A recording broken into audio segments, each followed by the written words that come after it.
সর্বদা সত্যের খোঁজে আমরা খবরের মাঝে, আমি খবরের সাথে চলতে চাই, যাই খবর খোঁজার ঠিকানায়। বলো কলকাতা, বলো কলকাতা, বলো কলকাতা, বলো বলো বলো বলো বলো বলো কলকাতা। আপনাদের সঙ্গে আমি দুর্বা। ত্রিপুরার মুখ্যমন্ত্রী বিপ্লব দেব আজ বারাসাতে। ত্রিপুরার মুখ্যমন্ত্রী বিপ্লব দেব বিজেপির পরিবর্তন যাত্রার মাধ্যমে আজ বারাসাতে একটি সভায় বক্তব্য রাখলেন। বিপ্লব দেব বারাসাত রথতলার মাঠে প্রবেশের আগে আকাশে ড্রোন ক্যামেরা ঘুরল। মঞ্চে তখন উপস্থিত বিজেপি নেতৃত্ব। বিপ্লব দেবকে স্বাগত জানাতে জাতীয় সড়কে বিজেপি কর্মী সমর্থকদের ভিড়। বিপ্লব দেব যশোর রোড, চম্পাডালি মোড় হয়ে বারাসাত কলোনি মোড় ঘুরে 34 নম্বর জাতীয় সড়ক ধরে পৌঁছলেন বারাসাতের রথতলার জনসভায়। রাস্তার দুধারে তাকে স্বাগত জানাতে অসংখ্য মানুষদের ভিড় করেছিলেন। আবার রাস্তার পাশেই মহিলাদের আদিবাসী নৃত্য চলছিল। ত্রিপুরার মুখ্যমন্ত্রী বিপ্লব দেব রথতলা ময়দানে প্রবেশ কর্মী সমর্থকদের স্লোগান তোলে। বিজেপি পরিবর্তন যাত্রা গাড়ির সামনে শতাধিক বাইকে বিজেপির কর্মী সমর্থকরা দলীয় পতাকা হাতে পরিবর্তন যাত্রার গাড়িতে ত্রিপুরার মুখ্যমন্ত্রী বিপ্লব দেব ছাড়াও উপস্থিত ছিলেন বারাসাত সাংগঠনিক জেলার সভাপতি শঙ্কর চ্যাটার্জি, বিজেপির রাজ্য নেতা রিতেশ তিওয়ারি, বারাসাত যুব সভাপতি সহ একাধিক নেতৃত্ব। বিজেপির এই কর্মসূচি ঘিরে ছিল কড়া পুলিশি নিরাপত্তা ও আকাশপথে ড্রোন ক্যামেরার নজরদারি। উত্তর 24 পরগনা বারাসাত থেকে নিশীথ দাসের রিপোর্ট, বলো কলকাতা, খোলার আওয়াজ।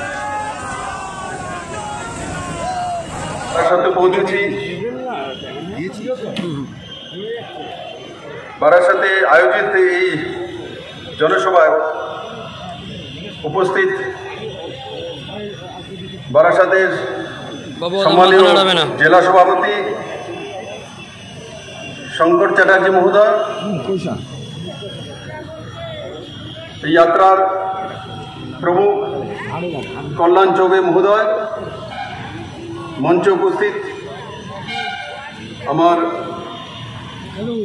সমস্ত ভারতীয় জনতা পার্টির পদাধিকারী, বড় মাত্রায় উপস্থিত পার্টির সমস্ত কার্যকর্তা ভাই বোনেরা, সুধী নাগরিকবৃন্দ,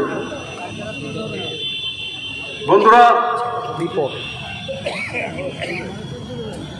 কোনো সন্দেহ নেই ত্রিপুরাতে যে পরিবর্তন আমি দেখেছি, বাংলাতেও সেই পরিবর্তন আমি দেখছি।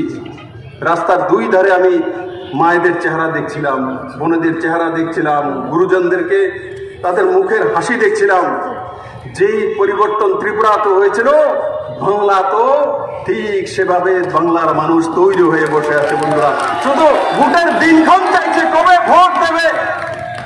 মানুষ ভোট দেওয়ার জন্য ইভিএম মেশিন দেওয়ার জন্য ব্যাকুল হয়ে আছে। মানুষ মোদী সরকার চাইছে। বাংলার কৃষকরা কি অন্যায় করেছে? কেন কিষাণ সম্মান নিধি বাংলাতে লাগু হয়নি? আরে দিদি, আপনি যদি ত্রিপুরা সরকারকে, আপনি হতে পারেন অন্য দলের, কিন্তু ত্রিপুরার মানুষের সাহায্যের জন্য যদি আপনি বলেন যে আমি ত্রিপুরাকে 50 কোটি টাকা দেবো, তো বিপ্লব দেব এসে আপনার কাছে দাঁড়িয়ে যাবে, দেন ত্রিপুরার মানুষকে সাহায্য করুন। আর আপনাকে নরেন্দ্র ভাই মোদী কৃষকদের জন্য কিষাণ সম্মান নিধি দিয়েছে, কিন্তু আপনি তার জন্য দিচ্ছেন না। কারণ কি, কিষানরা জেনে যাবে যে টাকা মোদী পাঠাচ্ছে। 6,000 টাকা করে কৃষকরা পেত। ত্রিপুরাতে 2,35,000 কৃষক পরিবার তার লাভ উঠাচ্ছে। ত্রিপুরাতে দিদি, ত্রিপুরাতে আধার কার্ড 100% লাগু করে দিয়েছি। আপনি এখানে লাগু করেননি আধার কার্ড। কারণ কি? আপনার ক্যাডারদের কমিশন লাগবে। আধার কার্ড লাগু হলে সবকিছু অনলাইন হয়ে যাবে। ত্রিপুরাতে 135টি সার্ভিস অনলাইন হয়ে গেছে। ত্রিপুরাতে 36টি ডিপার্টমেন্ট অনলাইন হয়ে গেছে। দিদি, আপনার এখানে কতটা হয়েছে? আপনি ভ্রষ্টাচার করার জন্য আধার কার্ড লাগু করতে দিচ্ছেন না, ইপিডিএস সিস্টেম, রেশনিং সিস্টেম লাগু করতে দিচ্ছেন না। ভারতবর্ষের মধ্যে 3 রাজ্যে ইপিডিএস সিস্টেম, রেশনিং সিস্টেম অনলাইনে লাগু হয়েছে। তার মধ্যে ত্রিপুরা অন্যতম। বন্ধু, মাত্র 3 রাজ্য কমপ্লেন করতে পেরেছে, তার মধ্যে ত্রিপুরা একটি রাজ্য। আপনার বাংলা কেন করতে পারেনি? কারণ কি? বাংলা তার জন্য করতে পারেনি কারণ আপনার নিয়ত খারাপ।